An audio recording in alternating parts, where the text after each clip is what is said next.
Olá, irmãos voluntários da Federação Espírita Pernambucana, demais frequentadores. Em tempos de Covid-19, somos muito gratos por termos esse espaço para compartilhar juntos nossos momentos consoladores. Pensamos em lembrar que o Espírito de Verdade, no Evangelho segundo o Espiritismo, no capítulo 6, nos diz o seguinte: Espíritas, amai-vos. Eis o primeiro ensinamento.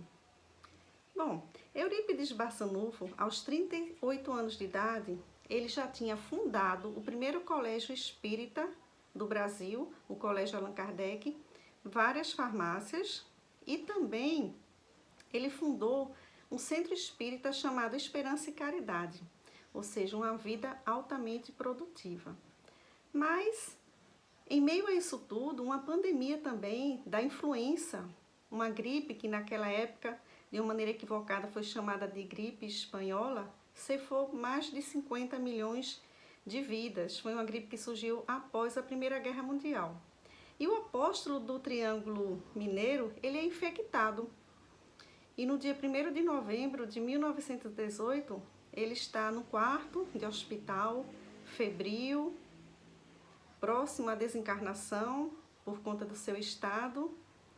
E eis que de repente ele tem uma melhora súbita, sente se encher de uma força sublime em sua cabeça e vê uma luz do alto.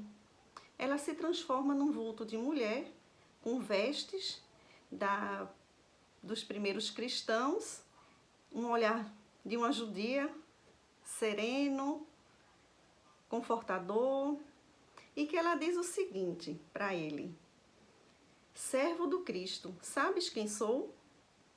És tu, Mãe Santíssima. Maria diz: venho em nome do meu filho amado.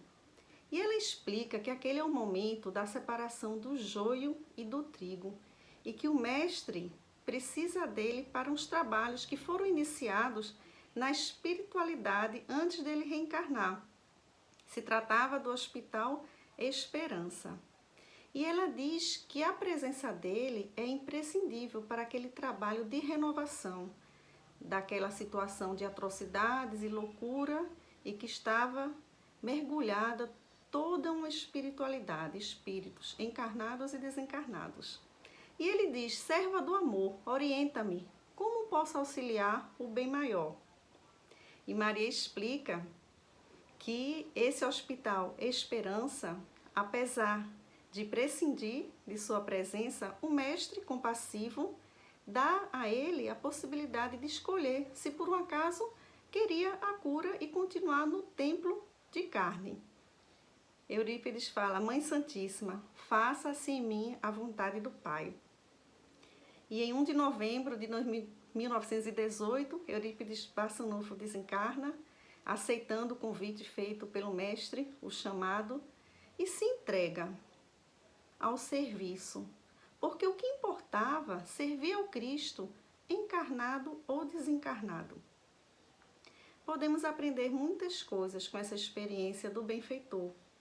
Quantas vezes já não recebemos o chamado e declinamos ou até mesmo nem percebemos que tinha acontecido? E a Covid-19 é um desses convites, porque a doença é a cura. É a forma pela qual iremos nos depurar.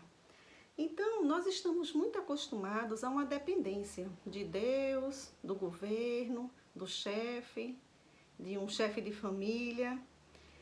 E constantemente pedimos tudo à vida. Pedimos saúde, pedimos emprego. Não que não devamos pedir, não é isso. Mas, por exemplo, em tempos de pandemia, por que, em vez de pedir o fim da pandemia, em vez disso, pedirmos ânimo, resignação, paciência, esperança? Não o esperar passivamente, mas o verbo esperar em ação, esperança, em movimento, agindo. Porque enquanto estamos agindo, nós não nos desesperamos. E poderíamos perguntar de uma maneira invertida. Em vez de pedir a vida, poderíamos perguntar o que é que a vida espera de nós. O que é que a vida quer de mim por conta da pandemia? Andamos apreensivos, é natural, mas há 2000 anos já que Jesus de Nazaré nos diz o seguinte: se permanecerdes nas trilhas do amor e da caridade, que vos indiquei, nada vos faltará, nem no que concerne ao espírito, nem no que diz respeito às coisas materiais. Então, Eurípides Barçanufo deixou várias mensagens para a gente.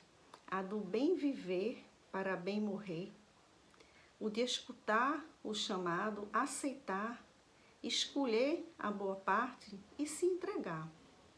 Ele não tinha o que temer. Então, a separação do joio e do trigo, ela é consciencial. Ela não diz respeito a estar encarnado, a estar desencarnado, num local, numa hora, com uma pessoa. A seara do Cristo é qualquer lugar onde o Espírito esteja.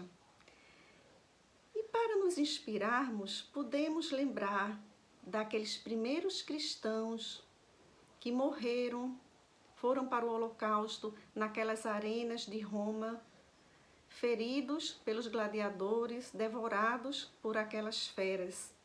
Eles seguiam pelos corredores cantando. Por quê?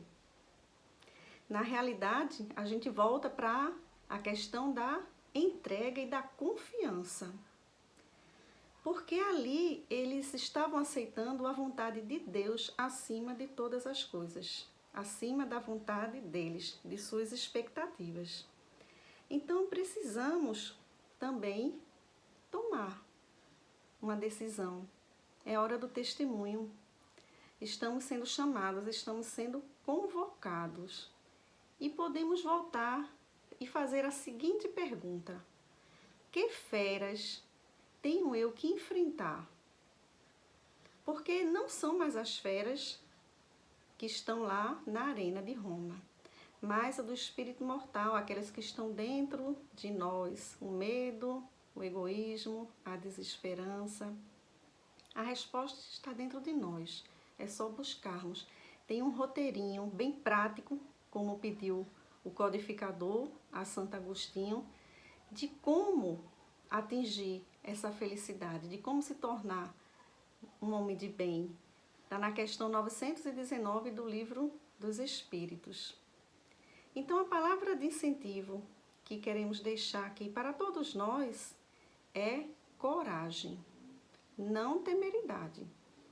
A coragem, ela age e com responsabilidade e com inteligência. A temeridade não, ela se precipita, ela não pensa, ela não avalia os riscos.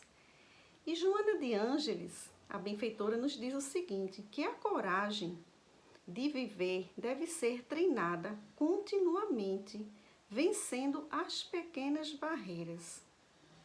É dessa forma que nós nos preparamos nos pequenos desafios do dia a dia para enfrentar um grande desafio. Para que nesse momento não percamos a esperança, não fiquemos desesperados, porque já vínhamos galgando aqueles passos. E ela recomenda justamente agir com otimismo, ou seja, é imprescindível a ação e de uma maneira otimista, esperançosa, com vistas àquela vida futura que nos espera, que nos aguarda. No último encontro do Cristo, após o Holocausto, com os discípulos mais próximos, em torno de 200 discípulos, ele, após se despedir, após sua ida, acontece um fenômeno de voz direta do governador da terra. E a frase que ele diz é o seguinte: eu estarei convosco até a consumação dos séculos. Então, o que temer, senão a nós mesmos? Que possamos fazer essas reflexões, entender qual o ponto crucial de nós e enfrentarmos de uma vez por todas, né? O enfrentamento do medo, da situação, nos tornará muito mais fortes para outros desafios, para a caminhada. Iremos construindo essa caminhada. Fiquem bem, fiquem em casa e muita paz a todos.